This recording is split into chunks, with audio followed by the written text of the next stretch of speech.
We're just going to do a quick video basically on the older style hoses, how to kind of shorten them. As you can see on this one, it's a little bit damaged here. I think somebody's kind of bent it and kinked it a little bit. There's no real specialist tools that you need, but the specialist tools make things a little bit kind of easier to deal with. One of them is basically one of these. You basically just put the hose in here, clamp it, and then you can push the ends back onto your hoses easier. But some people will just put in a vise and use a hammer and tap them into place instead. But that's really the only specialist thing that kind of makes it a lot easier to do. So what we're going to do is we're just going to take an Allen key. You can basically put pliers on this bit if you wanted to clamp it. And then we're going to get an 8mm spanner. And then we're just going to undo this.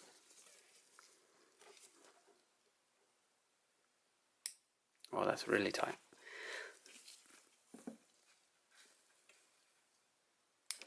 There we go. So after you've just kind of undone it a little bit, it should just wind off. And then just pull that out of the way. What you're going to find under is probably a little bit of dirt, maybe a little bit of corrosion on the aluminium. These ones are basically 3 pieces. So you have this is your kind of clamping nut. You then have your brass olive here. And then you have your final kind of banjo connector. All you really got to do now is just pull the banjo connector away from the hose. And that should come out. Again, that's what that looks like. And obviously that spiky bit goes into the hose like that. I'm just going to take your little brass olive off now, same way as the connector. That shouldn't actually happen to your hose. This is just where this hose is very, very old. And we've taken a bit of the hose off with it. Doesn't really matter because we're going to cut the hose down there somewhere. Just going to grab a pair of pliers and see if I can split this now. There we go, come off. Probably didn't even need the pliers really.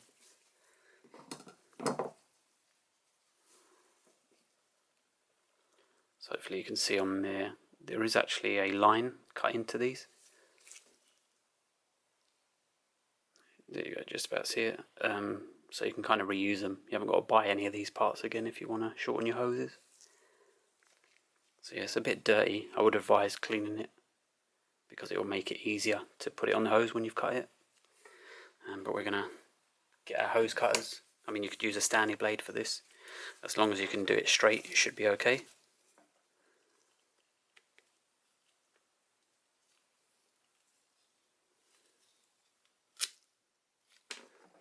Good little edge. These are very, very good quality cutters. You don't want to take your clamp off, because if you take your clamp off and then you end up fitting this onto there, what's going to happen is you never get your clamp on again, because it's not going to go over it. So we'll leave the little clamp on. The other thing to do is make sure this is round, because when you cut it, it does get squashed a little bit.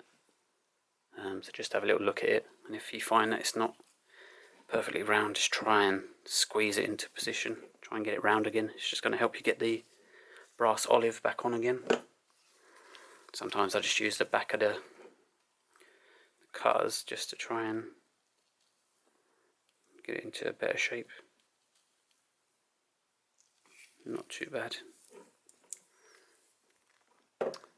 And I would advise that you kind of put some sort of lubricant on this, because these olives can be a real pain in the backside. Some people would put them in like a frying pan or in the oven and let the metal expand, and then it should just slot straight over. But if we take this dirty one, we've got no lube or anything, it's not going to go on, and all you're going to do is damage your hose trying to push that on there. So what I'm going to do now is just going to go and clean up this olive. So basically what I went and done is I put this, it wasn't really opening. Try and have a look. Come on, focus.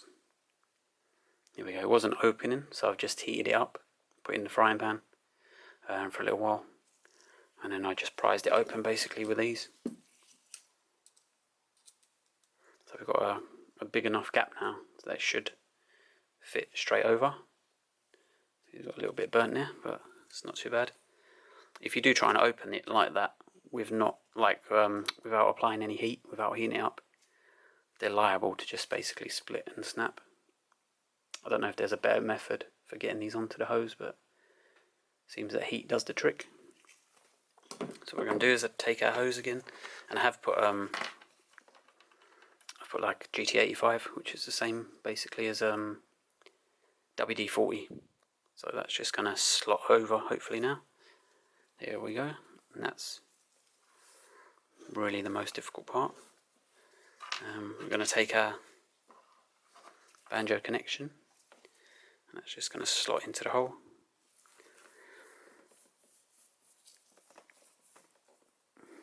Seems alright. Didn't have to use any special tools on that. The thing that you want to do is look at the other end of your hose, and I think that you really want to have them at the same angles. So let's try and... So when that one's like that, this one's more like that. So you want them to kind of both be flat. So we're just going to turn this one around and try and have them equal. It needs to go a little bit more, somewhere around there I think. Yeah, that's it. So when we look at them like that, they're both going to sit in that position, and that means when you basically connect your lever and whatnot, they should be in the right places. And all we got to do is put this back on. The other thing is, if you do have trouble pushing that into the slot, you can just basically clamp this hose and get a little hammer and just tap that in. It's just got to sit up, like seat next to this brass washer there. And then when we put this clamp on and we tighten that, it's basically going to clamp that brass washer onto the hose. The threads on this are a little bit kind of gummed up.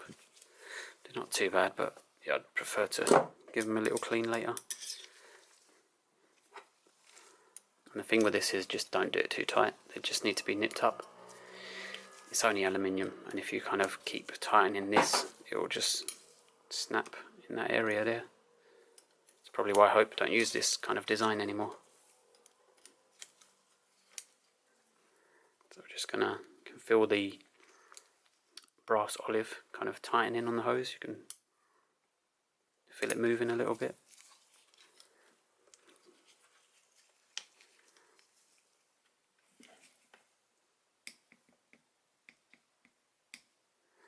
So yeah, once you kind of hear that noise, it's kind of not too far away. So I'm just going to leave it at that. It should be fine. And that's pretty much it. There's your hose that's on there. Just give it a little wriggle, make sure it all seems good, seems solid on there. It's not going to turn too easily. There you go, just test it, and if you find that any of these kind of connections leak, you might just have to nip them up a little bit more. But I've never really had a problem. So that's it, there you go.